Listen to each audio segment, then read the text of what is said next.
Zombie क्या है?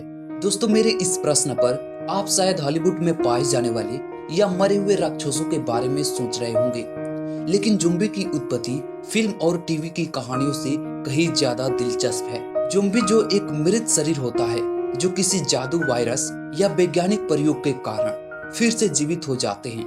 दोस्तों, ज़ॉम्बी की खासियत यह है कि वे बिना किसी भावना या बुद्धि के सिर्फ एक ही उद्देश्य के साथ चलते हैं, जैसे जीवित मनुष्यों पर हमला करना और उनका मांस खाना। ट्रेडिशनल रूप से ज़ॉम्बी धीरे धीरे चलने वाले इनसेंसिबल होते हैं, लेकिन आधुनिक कहानियों में उन्हें तेज और आक्रमणकारी भी दिखाया जाता है। इनका काटना या खून का संपर्क दूसरे इंसानों में इन्फेक्शन तुरंत फैल जाता है, जिससे वो भी ज़ॉम्बी में बदल जाते हैं। यही वजह है कि ज़ॉम्बी कहानियों में अक्सर एक महामारी की स्थिति दिखती है, जहां कुछ लोग जीवित रहने के लिए ज़ॉम्बी से बचने की कोशिश करते हैं।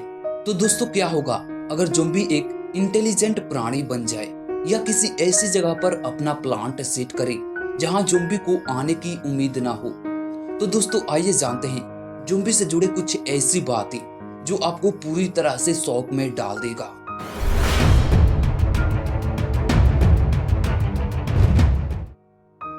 दोस्तों, ज़ॉम्बी की कहानी की शुरुआत अफ्रीकी माइथोलॉजी और धार्मिक परंपराओं से होती है। पश्चिमी और मध्य अफ्रीका के कई क्षेत्रों में लोगों का मानना था कि जादू और आत्माओं के माध्यम से मरने वाले व्यक्ति से भी संपर्क किया जा सकता है और उन्हें जिंदा भी किया जा सकता है। जब 16वीं शताब्दी में अफ्रीकी लोगों को दास के रूप में कैरेबियन और अमेरिका लाया गया, तो वे अपने साथ अपने धार्मिक और संस्कृति विश्वास भी लेकर आए। हाइटियन बोडो धर्म इन अफ्रीकी मान्यताओं और कैरेबियन संस्कृति का एक मिश्रण है। दोस्तों, हाइटियन बोडो की मान्यता के अनुसार एक ज़ॉम्बी एक मृत शरीर है जिसे बोकोर द्वारा दोबारा जीवन में लाया जा सकता है और उसे नियंत्रित किया जा सकता है। बोडो में ज़ॉम्बी का मतलब है किसी व्यक्ति की आत्मा या उसकी स्वतंत्रता को छीन लेना। जादू टोना के माध्यम से एक मृत शरीर को पुनर्जीवित करके उसे एक प्रकार का गुलाम बना दिया जाता है जो बोकर की मर्जी से चलता है। इस तरह से ज़ॉम्बी के पास अपनी इच्छा नहीं होती है और वह बस एक कठपुतली की तरह काम करता है। दोस्तों, ज़ॉम्बी की कहानी स्लेवरी के भयानक इतिहास से जुड़ी हुई है। हैती में 18वीं शताब्दी के दौरान फ्रांसीसी उपनिवेशी शासन के तहत अफ्रीकी दासों को बहुत कठोर परिस्थिति में रखा गया था। उस समय ज़ॉम्बी का विचार उन लोगों के लिए एक रूपक था जिनकी स्वतंत्रता छीन ली गई थी।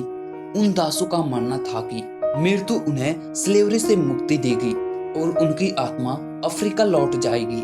लेकिन ज़ॉम्बी बनने का विचार उन्हें डराता था, क्योंकि इसका मतलब था कि उनकी आत्मा को कभी मुक्त नहीं किया जाएगा और वे किसी के नियंत्रण में ही रहेंगे। यह उस समय के डर और गैंग्रीन का प्रतीक था जो स्लेवरी से उत्पन्न हुआ था। 1804 में हैती ने एक सफल दास विद्रोह के बाद स्वतंत्रता हासिल की और यह दुनिया का पहला ऐसा राष्ट्र बना जिसने स्लेवरी को खत्म किया। हाइटियन लोक कथाओं में ज़ॉम्बी का इस्तेमाल अक्सर लोगों को यह बताने के लिए किया जाता था कि कैसे किसी की आत्मा को कब्जे में लिया जा सकता है। यह कहानी जादू टोना और आत्मा की चोरी जैसी धारणा से पूरी तरह जुड़ी हुई थी। हाइटियन ज़ॉम्बी का विचार एक सामाजिक चेतावनी के रूप में विकसित हुआ जो स्लेवरी, गुलामी और सामाजिक नियंत्रण से जुड़ा हुआ था। ज़ॉम्बी बनने का डर यह था कि कोई अपनी पहचान और स्वतंत्रता खो सकता है तथा किसी और के आदेश का गुलाम बन सकता है।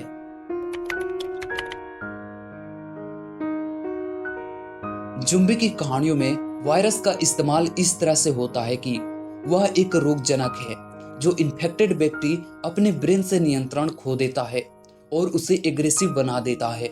हॉलीवुड फिल्मों और किताबों में वायरस को ज़ॉम्बी का मुख्य कारण दिखाया गया है। उदाहरण के लिए फिल्म 28 डे लेटर और वर्ल्ड वार जेड में एक वायरस के फैलने के बाद लोग ज़ॉम्बी बन जाते हैं। इन कहानियों में वायरस इंसानों को पागल और हिंसक बनाता है, जिसके कारण वे दूसरों पर हमला करते हैं।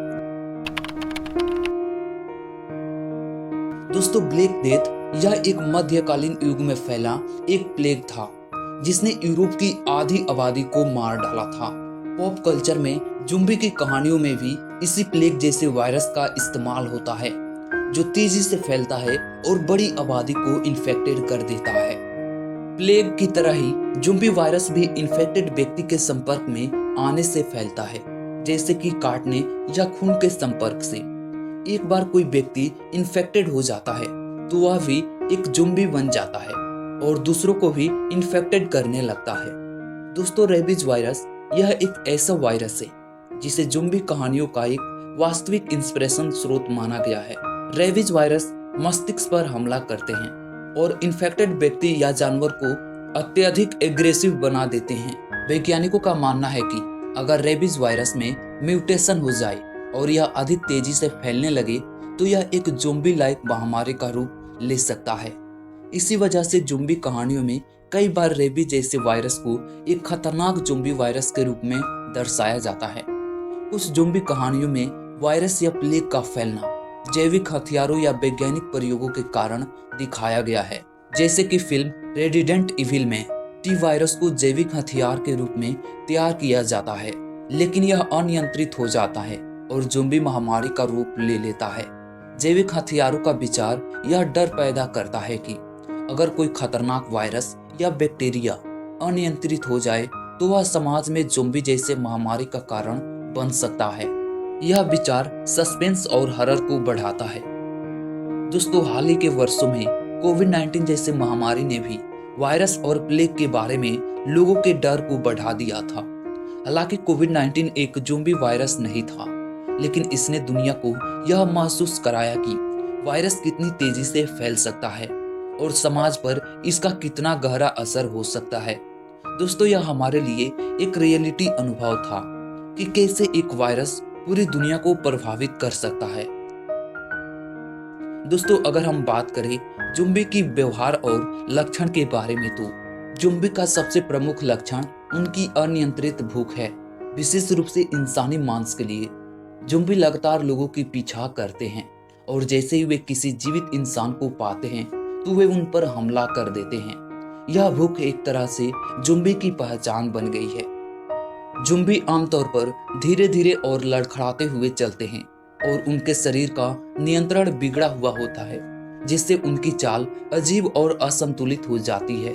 दोस्तों, ज़ॉम्बी का मस्तिष्क ठीक से काम नहीं करता, जिससे वे अपने आसपास के माहौल को नहीं समझ पाते हैं। ज़ॉम्बी में दर्द महसूस करने की क्षमता भी नहीं होती है और उन्हें किसी प्रकार की चोट या गंभीर घाव का फर्क नहीं पड़ता।